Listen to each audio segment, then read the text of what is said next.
Magandang umaga po sa inyong lahat. Ang aking menu ay sinigang na tuna.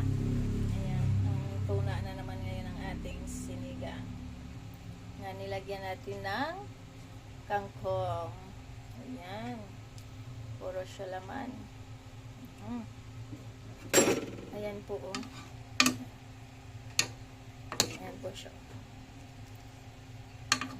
Wala pa lang ceiling brand. So, lalagyan ko ng ceiling brand. Kalimutan ko kasi. Ngayon pa ako bumili ng ceiling brand. So, ibabawan ko ng ceiling brand.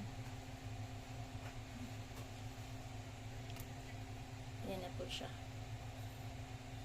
Yan. Sinigang. Sarap po ang sabaw niya. Tuna po yun ang laman. Yan. Inatay ko na kabaka malata ang kangkong. Yan, maraming salamat sa inyong panood. Sa susunod po.